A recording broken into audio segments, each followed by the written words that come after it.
क्या होगा जब 3 करोड़ का एक आलीशान बंगला रातों रात एक डरावना ख्वाब बन जाए?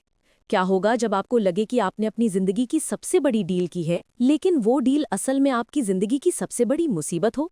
जी हाँ दोस्तों, आज की कहानी में कुछ ऐसा ही होने वाला है। सपनों के बंगले में छुपा है एक ऐसा राज जो पूरे परिवार को हिला के रख देगा। तो कुर्सी की पेटी बांध लीजिए, क्योंकि ये कहानी आपको एक रोमांचक रोलर कोस्टर राइड पर ले जाने वाली है। तो कहानी की शुरुआत होती है खूबसूरत समंदर किनारे वाले बीच हाउस से। माहौल एकदम शानदार है। हमारा कर्वे परिवार यानी कि तेजस, उसकी माँ रेणुका जी, पापा परेश जी, छोटा भाई आकाश और सबकी बीवियां, सबके सब वहाँ मौजूद हैं। और क्यों? क्योंकि तेजस भाई साहब जो रातों रात अमीर बनने के सपने देखते हैं, वो ये 3 करोड़ का बंगला खरीदने वाले हैं। अरे वाह, मतलब सोचकर ही मजा आ जाता है ना?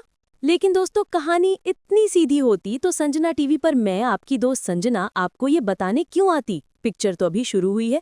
वहाँ घर के मालिक की पत्नी, एकदम चिकनी चुपड़ी बातें बनाने वाली औरत, हमारी रेणुका जी को मक्खन लगाने में जुटी है। वो कहती है, अरे भाभी जी, ये घर तो हम बेचते ही नहीं, इसकी कीमत तो 7 करोड़ से भी ज्यादा है। पर आपके बेटे तेजस जी का व्यक्तित्व, उनकी पर्सनालिटी हमें इतनी पसंद आई कि हम सिर्फ और सिर्फ उनके लिए ये घर 3 करोड़ में दे रहे हैं। और बस, हमारी भोली भाली रेणुका जी तो जैसे साथ में आसमान पर पहुंच गई। अपने बेटे की इतनी तारीफ सुनकर उनका सीना तो गर्व से चौड़ा हो गया। उन्हें लगा कि उनका बेटा तो हीरा है, कोहिनूर का हीरा। वो तुरंत फैसला सुना देती हैं, हाँ हाँ बिल्कुल, मेरा तेजस ये घर खरीदेगा, ये फैसला हो चुका है। लेकिन तभी एंट्री होती है घर के सबसे समझदार इंसान यानी कि परेश जी की। वो इस पूरी सिचुएशन को देखकर हैरान हैं। वो कहते हैं, अरे रुको तो, ये क्या सब्जी मंडी लगी है क्या? 3 करोड़ का सौदा है, कोई 3 रुपए की मूली नहीं जो झोले में डालकर चल दिए। हमें सोचने के लिए थोड़ा वक्त तो चाहिए। परेश जी की बात में दम था दोस्तों। आखिर 3 करोड़ कोई छोटी मोटी रकम तो नहीं है। लेकिन तेजस और उसकी पत्नी रोशनी के चेहरे का रंग उड़ जाता है। उन्हें लगता है कि बना बनाया खेल बिगड़ने वाला है। अब यहाँ शुरू होता है असली ड्रामा। घर का मालिक अजय, जो असल में एक नंबर का धोखेबाज है, वो तुरंत अपना पैंतरा बदलता है। वो गुस्सा होने का नाटक करता है। ये क्या बात हुई? अगर आपको घर नहीं खरीदना था तो हमारा कीमती वक्त बर्बाद क्यों किया? हमारे पास दूसरे खरीदार मिस्टर बख्शी लाइन में लगे हैं। और वो अपनी पत्नी से कहता है, फोन लगाओ मिस्टर बख्शी को, हम ये डील अभी उनके साथ फाइनल करते हैं। ये सुनकर तो तेजस के हाथ पांव फूल जाते हैं। उसे लगता है कि ये मौका हाथ से निकल जाएगा। वो तुरंत उन्हें रोकता है, अरे नहीं नहीं, रुकिए प्लीज, मुझे बस 10 मिनट दीजिए, मैं अपने परिवार से बात करके आता हूँ। अब अजय की पत्नी, जो उससे भी बड़ी ड्रामा क्वीन है, वो समझदार बनने का नाटक करती है और अजय को मना लेती है। दोनों बाहर चले जाते हैं ताकि परिवार आपस में बात कर सके। अब जैसे ही वो दोनों बाहर जाते हैं, तेजस अपने परिवार पर ज्वालामुखी की तरह फट पड़ता है। आप लोग चाहते ही नहीं कि मैं आगे बढ़ूं। जब भी मैं अपनी जिंदगी में कुछ अच्छा करने की कोशिश करता हूं, आप लोग मेरी टांग खींचने आ जाते हैं। पापा परेश जी और आकाश उसे समझाने की कोशिश करते हैं, बेटा हम तुम्हारी तरक्की के खिलाफ नहीं हैं, हम तो बस तुम्हारी चिंता कर रहे हैं। इतनी जल्दबाजी में इतना बड़ा फैसला लेना ठीक नहीं है। लेकिन तेजस तो कुछ सुनने को तैयार नहीं है। जब उसे लगा कि गुस्से से बात नहीं बनेगी, तो उसने अपना दूसरा हथियार निकाला, इमोशनल ड्रामा। वो अपने पापा परेश जी के पास जाता है और मासूमियत से कहता है, पापा आप मुझ पर भरोसा नहीं करते क्या?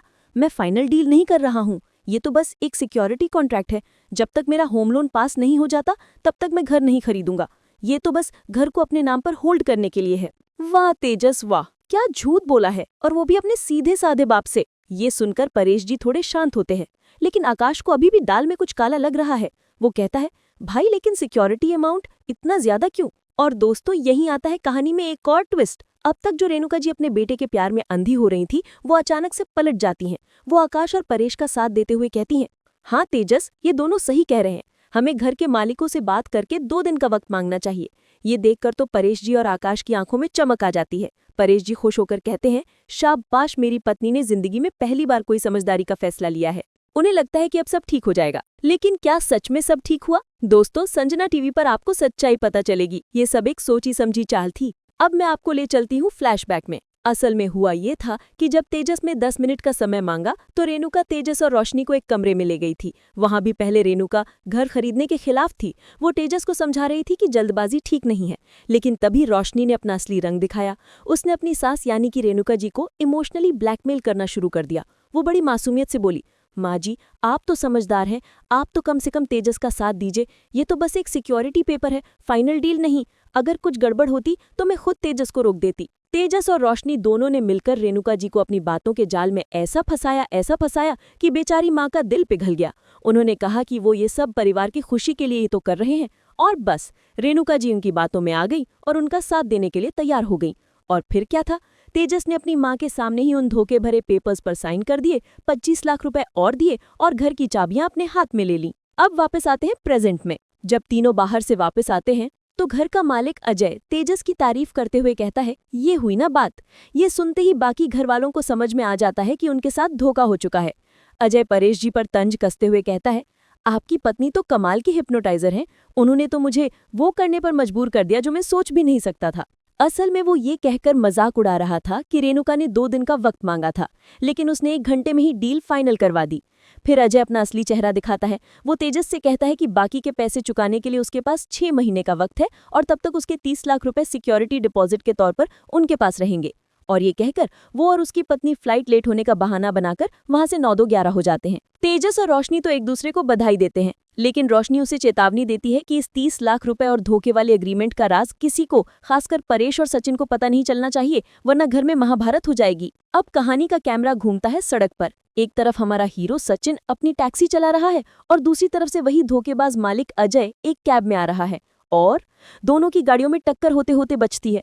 सचिन गुस्से में कैब ड्राइवर से बहस करने लगता है। अजय ये सोचकर कि कहीं उसकी पोल ना खुल जाए, तुरंत गाड़ी से उतरता है और बड़ी विनम्रता से सचिन से माफी मांगकर मामला शांत कर देता है, वहां से निकल जाता है। जब पूरा परिवार उस नए बंगले में पहुंचता है और सचिन भी वहां आता है तो तेजस उस पर चिल्लाने लगता है कि वो घर के मालिक से ही झगड़ा कर रहा था। बस यही सचिन का शक गहरा हो जाता है। वो सवाल उठाता है, घर का मालिक? इतना बड़ा बंगला जिसकी कीमत 7 करोड़ होगी, उसका मालिक टैक्सी में क्यों घूम रहा है? उसकी अपनी गाड़ी कहाँ है? तेजस और रोशनी बहाना बनाते हैं कि वो एयरपोर्ट जा रहे थे, लेकिन सचिन बच्चा नहीं है दोस्तों, उसे ये बात हजम नहीं होती। वो साफ साफ कहता है, ये 7 करोड़ का बंगला 3 करोड़ में मिलना ही अपने आप में एक बहुत बड़ा घोटाला है। मुझे यकीन है कि वो आदमी फ्रॉड है और वो उसका पीछा करने के लिए जाने लगता है, लेकिन हमारी रेणुका जी उसे रोक लेती है। वो कहती हैं, अरे वो बहुत भले आदमी है, उन्होंने तो मुझे साक्षात लक्ष्मी कहा था। हे भगवान, को इन्हें समझाओ, 2 मीठी बातें क्या कर दी, वो फ्रॉड आदमी इन्हें भगवान लगने लगा। खैर परेश जी और साइली जैसे तैसे सचिन को शांत करते हैं। परेश जी कहते हैं कि वो 2 दिन यहीं रुकेंगे और बंगले की अच्छी तरह से जांच पड़ताल करेंगे। अब रात होती है, पूरा परिवार हॉल में बैठा है। रेणुका जी तो बस बंगले की तारीफों के पुल बांधे जा रही हैं और बार बार सचिन पर ताना कस रही हैं। तभी साइली करारा जवाब देती है, हर चमकने वाली चीज सोना नहीं होती। इस पर रोशनी भड़क जाती है और साइली और सचिन की बेइज्जती करने लगती है। अब हमारा सचिन चुप बैठने वालों में से तो है नहीं, वो एक नया और मजेदार प्लान बनाता है। मिशन डराओ और सच उगलवाओ। वो जानबूझकर तेजस के सामने एक पुराने होटल ट्रिप वाले चुड़ैल के किस्से का जिक्र करता है। साइली भी उसका साथ देती है और कहती है, हाँ इतने बड़े बंगले अक्सर भूतिया होते हैं, तभी तो मालिक इन्हें इतने सस्ते में बेच देते हैं। सचिन कहानी में और मसाला डालते हुए कहता है, क्या पता इन टाइल्स के नीचे ही किसी को दफनाया गया हो। ये सुनकर तो तेजस का चेहरा देखने लायक होता है, उसकी तो हवाइयां ही उड़ जाती हैं। आधी रात का समय, तेजस और रोशनी अपने कमरे में सो रहे हैं। तभी तेजस को किसी के पुकारने की आवाज सुनाई देती है, तेजस। वो डर के मारे उठ जाता है और चिल्लाता है, भूत भूत। रोशनी उसे झिड़क देती है कि ये सब सचिन का किया धरा है और सो जाती है। बेचारा तेजस डरते डरते पानी पीने के लिए नीचे हॉल में जाता है और तभी उसे एक परछाई दिखाई देती है। डर के मारे वो हनुमान चालीसा पढ़ना शुरू कर देता है। तभी वो परछाई एक टेबल से टकराकर गिर जाती है और उसके बाल बिखर जाते हैं। तेजस उसे भूत समझकर जोर से चीखता है, लेकिन दोस्तों वो कोई भूत नहीं बल्कि उसकी अपनी माँ रेणुका जी होती हैं, जो खुद भी पानी पीने आई थी और अंधेरे में गिरकर चोट खा बैठी थी। वो तेजस को डांटती हैं कि उसने इतने सुंदर बंगले को भूत बंगला बना दिया है। अगली सुबह तेजस अभी भी डरा हुआ सोफे पर बैठा है। रेणुका और रोशनी उसे समझाती हैं कि ये सब सचिन का किया धरा है।